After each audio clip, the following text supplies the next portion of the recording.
Hello friends, welcome my YouTube channel. मैं हूं मोहम्मद लतीफ़ advocate. दोस्तों, आज आपको धारा 133 बीएनएस भारतीय न्याय संहिता के बारे में जानकारी देने जा रहा हूं। धारा 133 के अनुसार किसी को अपमानित करना यानी किसी को बेइज्जत करना, किसी का अनादर करना, इसके बारे में बताती है। किसी पर उसे अपमानित करने के लिए क्या करना? हमला करना। जैसे किसी को धक्का दे अपमानित करने की नीयत से, या अपमानित करने के लिए उसे थप्पड़ मार दे, तो ये क्या होगी? धारा 133 बीएनएस। इसमें यही बताया गया है कि किसी को अपमानित करने की नीयत होना चाहिए। उसका इरादा उसे बहुत बड़ी चोट पहुंचाना नहीं है, बल्कि अपमानित करना है, यानी उसकी बेइज्जती करना है, उसका अपमान करना है। ये धारा 133 बी तब लागू होगी जब सामने वाले व्यक्ति ने कोई उकसाहट न दी हो, मतलब उसने कोई उकसाया ना हो, ना कोई भड़काया हो और ना ही उकसाया हो किसी को, लेकिन उसने अपमानित करने की नीयत से उसको मारना पीटना शुरू कर दिया, तो धारा 133 बीएनएस लगेगी।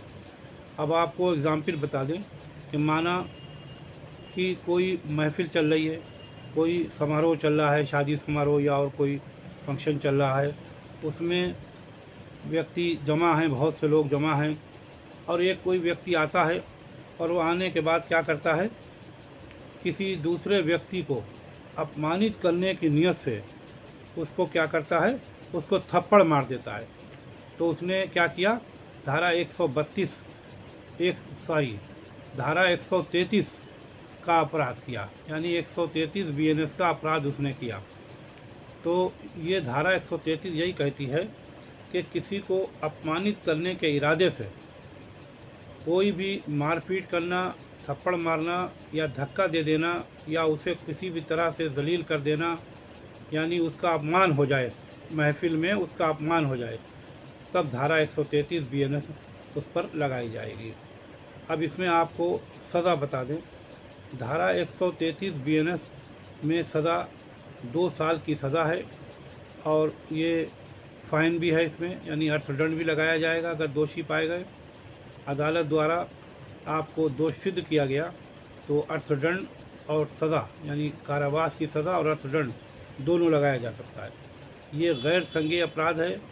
गैर संज्ञेय अपराध का मतलब ये होता है कि आपके खिलाफ़ अगर मुकदमा दर्ज हो गया तो पुलिस को ये अधिकार नहीं होगा कि बिना अदालत की अनुमति के, बिना अदालत के वारंट के आपको गिरफ़्तार कर ले।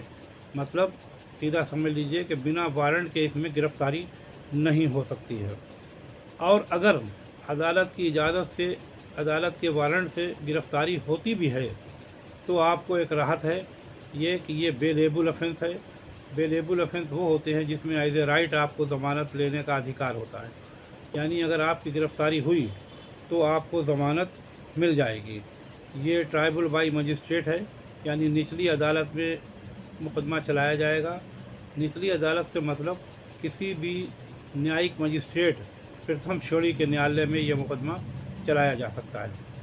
और अगर दोष सिद्ध पाए गए तो जो सज़ा हमने बताई है उस सज़ा में से आपको कमती या बढ़ती कोई भी सज़ा मिल सकती है। मतलब 2 साल तक की तो मैक्सिमम है, इससे कम भी आपको सज़ा दी जा सकती है, और फाइन, दोनों चीज़ें भी आप पर लगाई जा सकती हैं।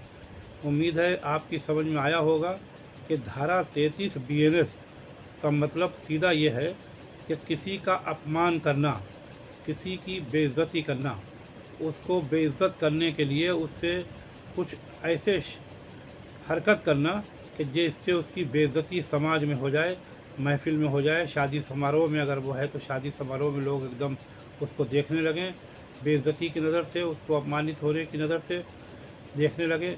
ये इस तरह की धारा 133 बीएनएस है। 133 बीएनएस के बारे में मैंने आपको जानकारी दी। आशा है कि आपको पसंद आएगी। आपको पसंद आए तो लाइक करें, शेयर करें, और अगर आप हमारे इस चैनल पर नए हैं या आपने इस चैनल को अभी तक सब्सक्राइब नहीं किया है तो आप चैनल को सब्सक्राइब कर लें और बेल आइकन के बटन को दबा दें, ताकि अगली आने वाली वीडियो जैसे ही अपलोड हो उसकी जानकारी सबसे पहले आप तक पहुँचे और भारतीय कानून की नई नई जानकारी आपको मिलती रहे। धन्यवाद।